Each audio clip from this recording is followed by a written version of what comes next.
I have previously hired a transaction coordinator, and although she was helpful, I realized that nothing that she was doing was different than what I could do.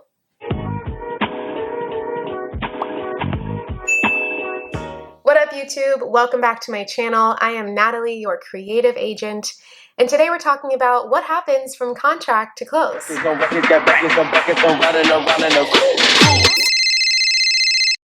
I look forward to working with you. You too. Have a great day. Hey!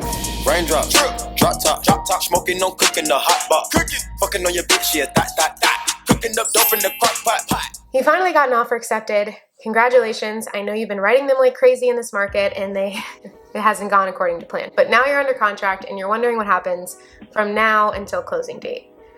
Why does it take 30 days? Why does it take 45 days? Why is it different if you have a cash buyer versus a financed buyer?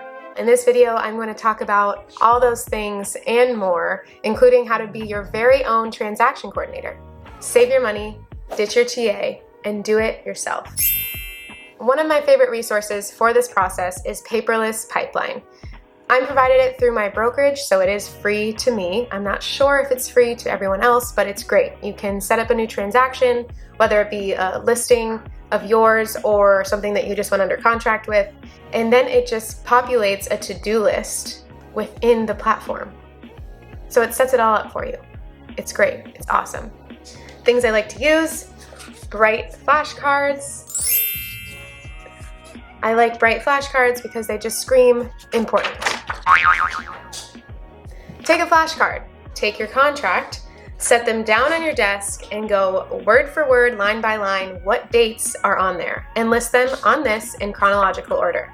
This is your first step. All the clues are in your contract. Every single detail is in the contract that you wrote.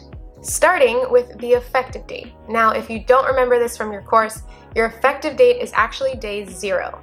Escrow deposit when it's due, the due diligence period and when it ends, as well as when the financing contingency ends. And then, of course, your closing date. Then draft an email to your buyer or a text message, this exact list so that they're on the same page. This is a map to your closing. It's a map, and it's bright, and it's cute, and you can put it on your wall. I make sure that I ask every single person who's attached to this contract to please CC me on every email, whether that be the lender, the title company, the selling agent, the buyer agent, the sellers themselves, the buyers themselves, whoever I need to talk to, I want to be looped in. The last thing that you want to happen is to have your customer come to you and ask a question that you can't answer because you weren't on your ship. This lays out all the dates you need to know. Now, what do those dates mean? Escrow deposit. Hopefully you've gotten in touch with your title company that you wrote in the contract so that you can contact the settlement agent and hook up your buyer with that settlement agent so that they can then send the wire directions to your buyer so that escrow gets paid on time and correctly. Initial and additional escrow. List is the loan application. Stop what you're doing and add this to your list. Make sure your buyers apply for the loan that they are getting because this process takes forever. Depending on your lender. My lender's awesome, she gets it done, but still, make sure they've applied to the loan that they've claimed in your offer. Great. Apply for your loan, get the escrow in. Now is the due diligence period. Get your inspection done. Your inspection, of course, is a legal right that the buyer has to look through the property, order professional inspection, or a surveyor, or all of the above, to go to the properties and find anything wrong with the property. Biggest tip here is do not wait to the last minute to schedule your inspection. In today's market, it's busy. People may be understaffed right now especially, so you want to get your inspection on your calendar at a time where both you and your customer can attend. Make sure you set enough time in your day for the inspection. It can take anywhere from 2 to 4 hours depending on where you live and how detailed the inspector is. You're looking for something that may be open for negotiation of purchase price. Now, in all reality, you hope nothing goes wrong in the inspection, but if it does, you have time to negotiate. Once that due diligence or inspection period is over, you no longer have that right. Your buyers are legally bound to the contract, and there is no room for negotiation after that time period.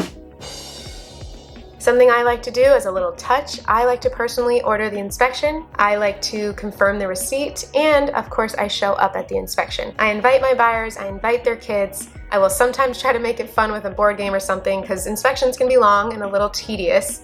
Also, let your buyers know that the inspection is their responsibility. The cost of inspection is their responsibility, and if for whatever reason the contract fell apart and was terminated, those funds are not reimbursed. So just be transparent with your buyers and let them know this. Keep a Rolodex of inspectors that you trust and that you like.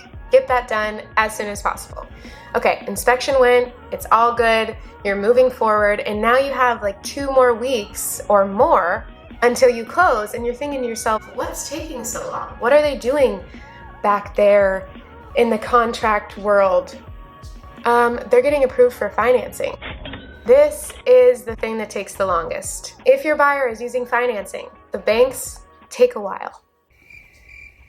They just take a while. And I will say that I am that annoying agent with my lenders, and I'm always checking in with them like, hey, you ordered the appraisal. Hey, what happened? And I sometimes feel like I'm bothering them, but the truth is I don't care. We need to get this done, and if I'm the person who's trying to sift through the mess to make sure nothing falls through, then that's what I'm hired for. So in this financing period, the big word appraisal, I'm sure you've heard of it. It comes to mind.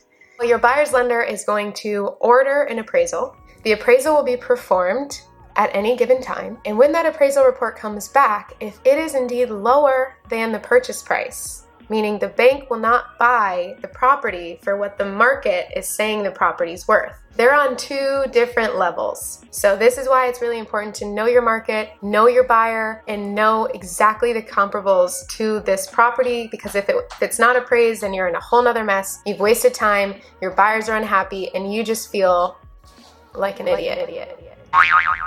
The bank needs to know that it's worth a certain number that the market says it's worth. These 2 numbers are very, very different, especially lately. If the bank isn't going to buy the property for $250,000, but you are purchasing at a list price of $300,000, well, you better hope that something changes and or that your buyers can then match the difference with cash. That is a note for another video on appraisals and how to avoid falling short. Once the loan has been applied for, approved, the appraisal has been ordered and performed, you and your buyers are clear to close. I repeat, those are the words you want to hear with a finance buyer. Clear to close. This is the day you've been waiting for. Take a deep breath. Closing day is only a day or 2 away. You're almost there. Great, you did it. You closed. You brought your buyers a thoughtful gift. You said thank you. Maybe you took a photo in front of the property and posted it on Instagram. You're feeling good. You got that commission check rolling in. And now you gotta focus. If you are organized in the way that I'm saying, you won't have to just be like, okay, for 30 days, I just need to focus and make sure nothing goes wrong. No. Get organized. This takes about 30 minutes. Set reminders in your phone, write it down, keep it bright, refer to this every day, and trust the process. And while you're under contract, go get more sales. Get listings, get buyers. Do not feel like you have to just stop and hope and pray and be overproductive on this one transaction. Go ahead, trust yourself, you got this. Legally, if something were to happen from contract to close, you at least did your best to stay ahead of the game, have it all organized and ready to go. So if your buyers or the lender or the selling agent asks you a question, you're like, I got this. I have it right here. What's your question? So with all that being said, I hope you enjoyed this video. I hope it was helpful. Go check out Paperless Pipeline. Ditch your transaction coordinator, save your time, save your money, and do it yourself.